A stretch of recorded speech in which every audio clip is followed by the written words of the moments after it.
നടി ലക്ഷ്മിപ്രിയക്കും Tripunithura Hill Palace വനിതാ എസ്ഐ രേഷ്മയ്ക്കുമെതിരായ കേസിൽ നടി അൻസിബ ഹസൻ കോടതിയിൽ ഹാജരായി. ഇരുവർക്കുമെതിരെ മൊഴി നൽകാനാണ് അൻസിബ തൃപ്പൂണിത്തുറ ജുഡീഷ്യൽ 1-ാം ക്ലാസ് മജിസ്ട്രേറ്റ് കോടതിയിൽ ഹാജരായിരിക്കുന്നത്.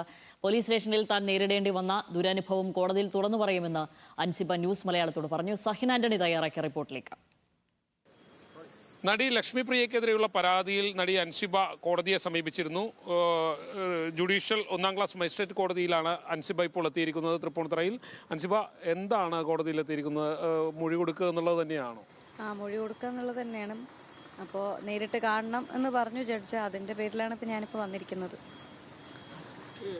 എന്താണ് ഈ കേസിൻ്റെ ഒരു അവസ്ഥ? എന്താണ് നിലവിൽ ഈ കേസ്? ഇപ്പോൾ നമ്മൾ FIR ഇടാൻ വേണ്ടിയിട്ട് ആണ് അപേക്ഷ കൊടുത്തിരിക്കുന്നത്. അപ്പോൾ കോടതി അത് പരിശോധിച്ചിട്ട് അതിൽ കഴമ്പുണ്ടെന്ന് കാണുന്നതിൻ്റെ അടിസ്ഥാനത്തിൽ FIR ഇടാൻ വേണ്ടി ഫോർവേഡ് ചെയ്യും. പക്ഷേ ഈ കേസിൽ ഒരു പബ്ലിക് സർവൻറ്റും കൂടി അക്യൂസ്ഡ് ആയതുകൊണ്ടാണ് കോടതി ഒന്നും കൂടിയും അത് വെരിഫൈ ചെയ്യുന്നത്. അൻസിബയെ നേരിട്ട് കാണണം എന്നാണ് പറഞ്ഞിരിക്കുന്നത്.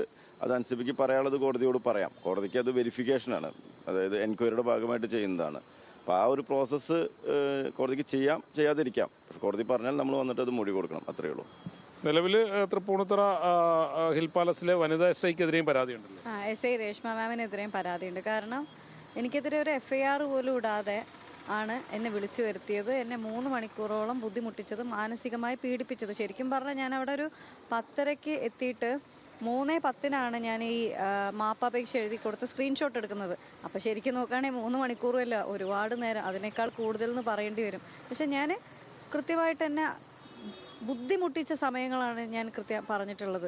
അത് എങ്ങനെയാണ് നോട്ടീസ് ഇല്ലാതെ ഒരാൾ അങ്ങനെ വിളിച്ചു വരുത്തിയിട്ട് അങ്ങനെ ഒരു ക്വസ്റ്റ്യൻ ചെയ്യുന്നത്? ഇപ്പോൾ തന്നെ ആലോചിച്ച് നോക്കൂ. ഞാൻ ഇത്രയും പരാതികൾ കൊടുത്തിട്ട് ഒരു FIR പോലും ഇടുന്നില്ല.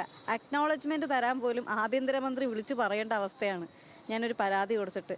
അപ്പോൾ എനിക്കിങ്ങനെ ഒരു നീതിയും മറ്റൊരാൾക്ക് മറ്റൊരു നീതിയും ആകുമ്പോൾ തന്നെ അതിലൊരു അനീതിയില്ലേ?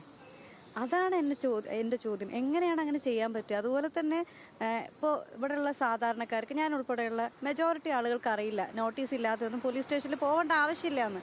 എനിക്ക് പോകേണ്ട ആവശ്യമില്ലായിരുന്നു. പക്ഷെ ഞാൻ പോയി കഴിഞ്ഞപ്പോഴാണ് എനിക്ക് ഇത്രയും പീഡനം അനുഭവിക്കേണ്ടി വന്നത്. അപ്പോൾ അതിനെതിരെ തീർച്ചയായിട്ടും ഞാൻ എത്ര ദൂരം വേണമെങ്കിലും അത്രയും ദൂരം ഞാൻ സഞ്ചരിക്കാൻ തയ്യാറാണ്. ഇനി ഒരാൾക്കും ഇങ്ങനെയുള്ള ഒരു ഗതികേട് ഉണ്ടാവരുത്. ഈ കാര്യങ്ങളെല്ലാം ഇന്ന് കോടതിയിൽ പറയുകയും ചെയ്യും. ഉറപ്പായിട്ടും പറയും. അതുതന്നെയാണ്. അതെ. എന്തായാലും അൻസിബ അല്പനേരത്തിനുള്ളിൽ തന്നെ കാര്യങ്ങളെല്ലാം കോടതിയെ അറിയിക്കുമെന്നാണ് അൻസിബ വ്യക്തമാക്കുന്നത്.